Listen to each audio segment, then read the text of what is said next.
Olá, queridos participantes desse edificante grupo. Paz esteja convosco.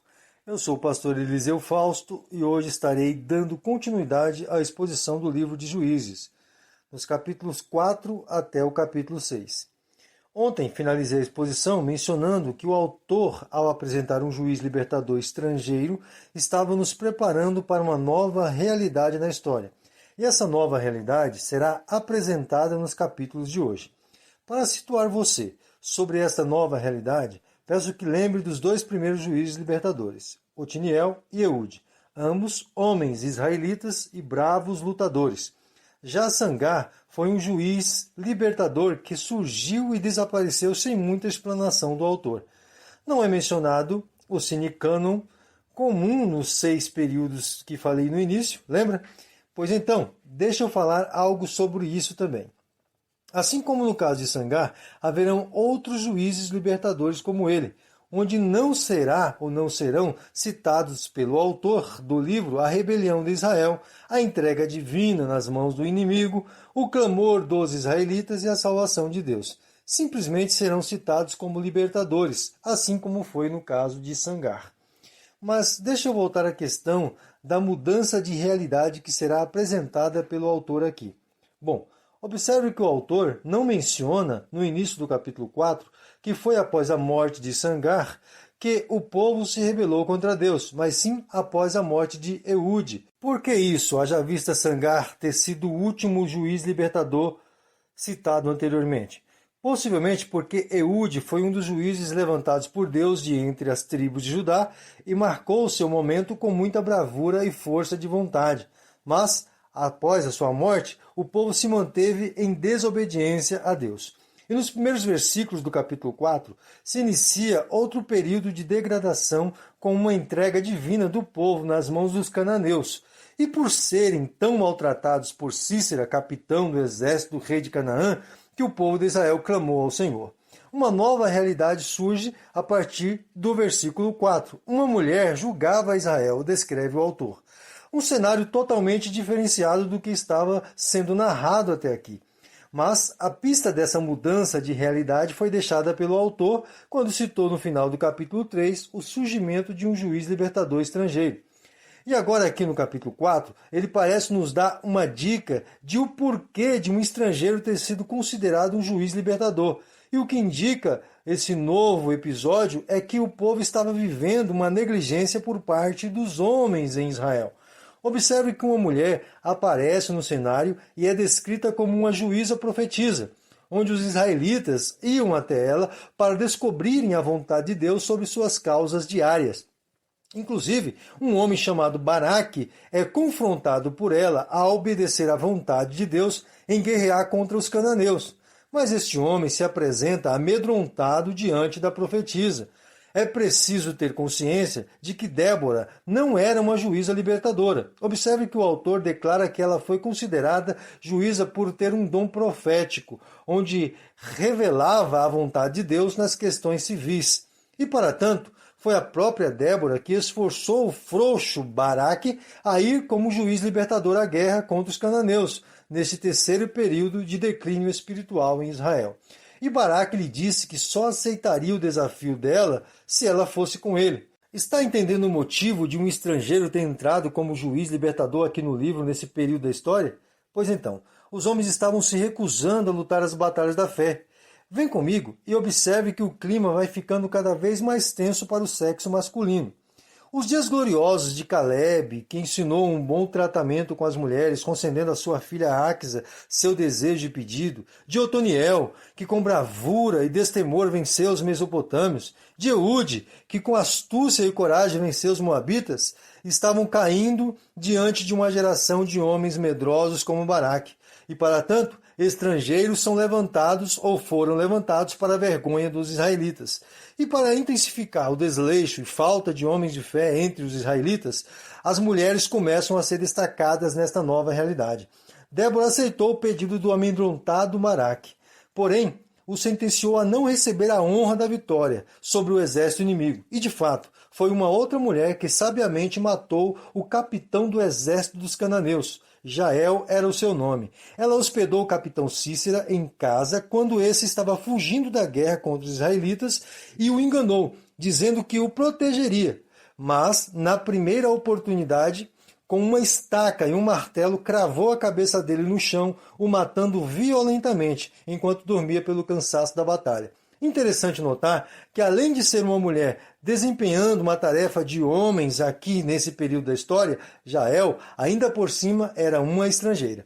Agora perceba que a desgraça de Israel não estava apenas relacionada ao culto, mas também aos papéis homem e mulher estabelecidos por Deus, estavam também sendo ignorados. Homens de fé como Moisés, Josué, que foram nacionalmente líderes guerreiros, foram totalmente esquecidos nessa nova geração em Israel. E assim continuamos a história. Bom, o certo é que depois da morte de Cícera, o exército cananeu foi perdendo a força até que Israel venceu as resistências e por fim chegou a executar Jabim, rei de Canaã. Vamos agora ao capítulo 5. Este capítulo inteiro foi dedicado ao cântico de Débora com Baraque sobre a vitória empreendida contra os cananeus. Alguns detalhes são dignos de destaque. Primeiro, ainda que todo o povo se uniu a Débora e Baraque na guerra, foi Deus quem venceu por eles, o Deus que se manifesta desde o Sinai, afirma o cântico. Assim, esse cântico se torna uma referência do poder e domínio de Deus sobre todos os povos cananeus. Segundo, o poema também lembra que houve durante o tempo de Sangar e Jael um período de grande dificuldade em Israel. Possivelmente, os cananeus estavam restringindo ou até impedindo o comércio entre os povos próximos a Israel. Terceiro, Débora e Baraque não foram sozinhos à batalha. Pelo menos 6 tribos de Israel são mencionadas como participantes da batalha. 4 a mais do que as citadas no capítulo 4. Possivelmente, o capítulo 4 destacou Zebulon e Naftali, por terem sido as primeiras que se prontificaram para a batalha, sendo acompanhadas pelas demais tribos. Porém, aqui são citadas 4 outras tribos que se recusaram a participar, entre elas 2 tribos que não poderiam recusar, as tribos de Ruben e Gade, pois essas tinham o compromisso de lutar as guerras de Israel da além do Jordão, como foi prometido diante de Moisés. Mas, como a figura da fé e da lealdade a Deus nesse período da história estava sendo massivamente destruída, esse fato só intensifica essa realidade. Quarto, a vitória não foi simplesmente militar. Deus interveio com poder no meio da batalha, pois o poema declara que houve o auxílio das correntezas do rio que arrastou as carruagens e cavalos, forçando o exército inimigo a fugir a pé. Quinto, o poema não deixa morrer o ato heróico de Jael, pois exalta a bravura dessa mulher que de forma astuta matou um general habilidoso nas batalhas, ressaltando a humilhação a qual Deus submeteu um homem de guerra, pois ser morto por uma mulher era uma desonra inigualável. O poema descreve o ato de Jael com um requinte de guerreira em batalha, dando detalhes figurados para descrever sua atitude corajosa. Sexto e último detalhe do poema se dedica a criticar a mãe de Cícera e todo o povo cananeu que vivia em função da ganância. E num contraste magnífico, cita que ao invés de seus soldados estarem desfrutando do prazer forçado com as mulheres israelitas, mas, ironicamente, seu general estava morto aos pés de uma mulher. E nesta descrição fantástica, o capítulo encerra com a declaração de que os crentes no Deus de Israel seja a vitória constante e com a informação de um período de paz entre os israelitas depois da guerra contra os cananeus. No capítulo 6, chegou a vez de falar sobre um dos juízes mais conhecidos da história, Gideão, que lidera como juiz libertador o 4º período de decadência espiritual vivido por Israel. O relato mantém a sequência que origina a queda do povo, pois afirma que o povo fez o que era mal perante o Senhor e por esse motivo Deus os puniu entregando aos midianitas. Esses midianitas se uniram aos amalequitas para explorar as colheitas e criações de Israel, impedindo que eles desfrutassem de suas próprias plantações e rebanhos. Isso levou os israelitas a se esconderem em locais montanhosos para evitarem esses exploradores. Mas Israel sentiu seu estado deplorável e clamou ao Senhor Deus. E Deus, mais uma vez, por sua bondade e misericórdia, socorreu o seu povo. Porém, antes de levantar a Gideão, Deus enviou um profeta à semelhança do anjo em Boquim para repreender o seu povo que não estava cumprindo o que havia prometido diante dele e que Deus exigia lealdade de seu povo.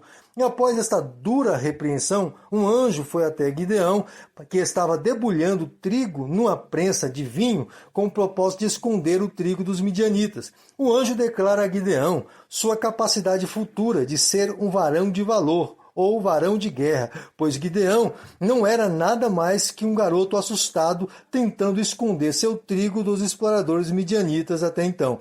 E além do mais, não tinha nenhuma intenção de guerrear contra os seus inimigos. É isso que nos esclarece os detalhes da narração. Gideão sabia claramente que os israelitas estavam vivendo um abandono da parte de Deus, porém não reconhecia que este abandono era devido à desobediência do povo. Mas, assim como aconteceu com Moisés, Deus é quem capacita a quem ele escolhe. E num diálogo semelhante, o anjo e em seguida o próprio Deus convencem a Gideão a lutar contra os midianitas, garantindo que ele mesmo estaria com o jovem para o fazer vencer.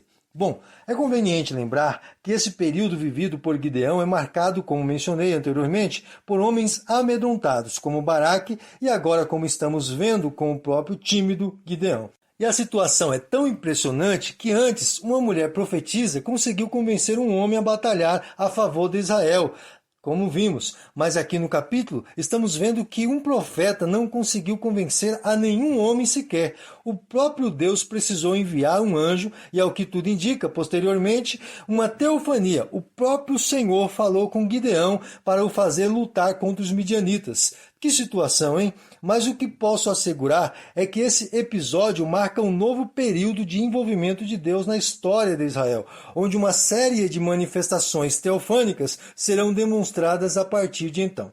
É impressionante como Gideão não acreditou logo de imediato que era um anjo que principiou o diálogo com ele e pediu um sinal, quando na entrega de uma possível refeição sacrificial deixada por ele sobre uma rocha, foi depois que o anjo consumiu a refeição com um fogo, após o toque com o cajado e desapareceu, que Gideão passou a acreditar que era realmente Deus quem o estava chamando para pelejar.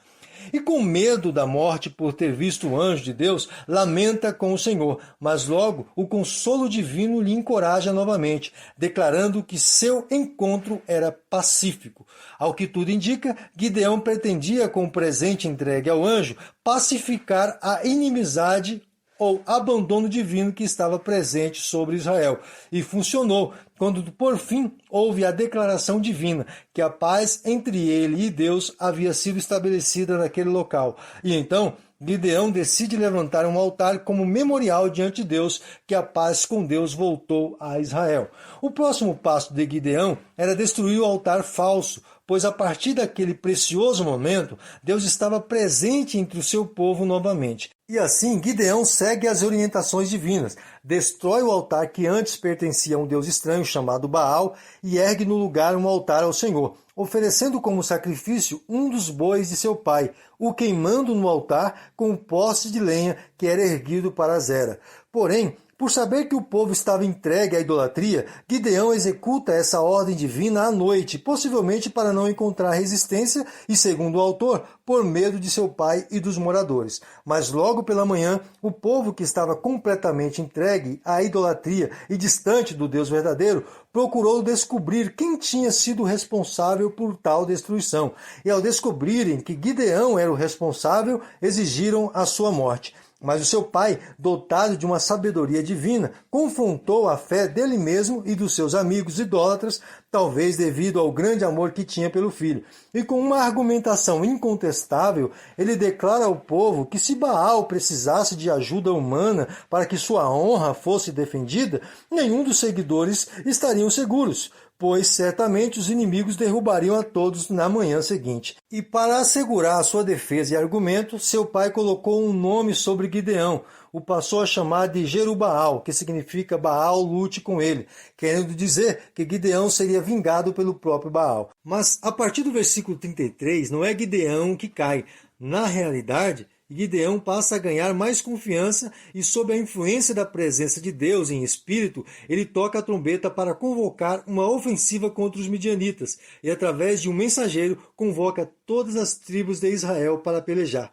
O capítulo se encerra com a descrição de mais um pedido de Gideão, que, duvidoso, ainda queria mais certeza de que o Senhor Deus de Israel estava realmente com ele nessa batalha. Porém, o sinal que ele pede nesse momento é significativo, pois ele envolve o orvalho em seu teste. Preciso mencionar que, segundo alguns estudiosos, o entendimento que existia entre o povo nessa época era que o orvalho estava sob o domínio de Baal. E para ter certeza que era uma divindade superior a Baal que o estava comissionando para a batalha, Gideão decidiu realizar esse teste de soberania divina sobre o orvalho. Assim, ele estaria livre do possível poder vingativo de Baal, como havia decretado seu pai.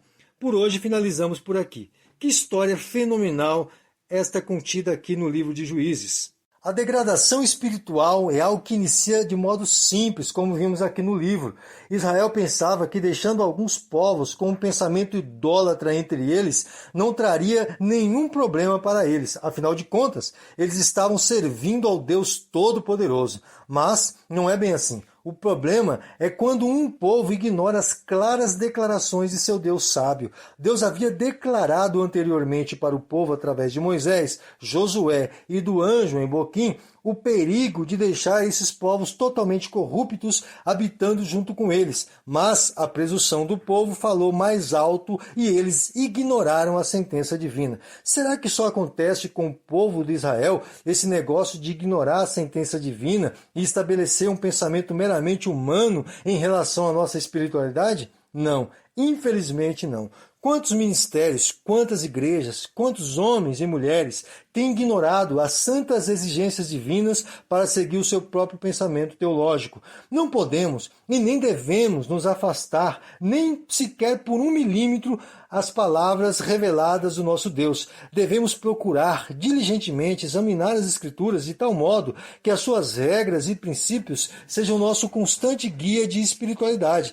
Caso você tenha mudado seu pensamento cristão por um novo entendimento humano que claramente não se encontra nas Escrituras, levando em conta seu contexto histórico, cultural e exegético, eu te exorto a voltar para os seus basilares ensinos. Caso você tenha se entregado ao pecado e pensa que Deus não tem se importado com isso, eu te exorto a voltar antes que, de um modo inesperado, você se encontre diante de Deus na ressurreição dos mortos. Saiba que hoje é o dia aceitável, hoje é o dia de renúncia e arrependimento. O hoje, e falando mais precisamente, o agora, é a única coisa que está sob o seu poder. Então, não espere pelo amanhã para se voltar para Deus. Ele já levantou um juiz libertador, e o nome dele é Jesus. Amém? Fico por aqui e até amanhã, querendo Deus.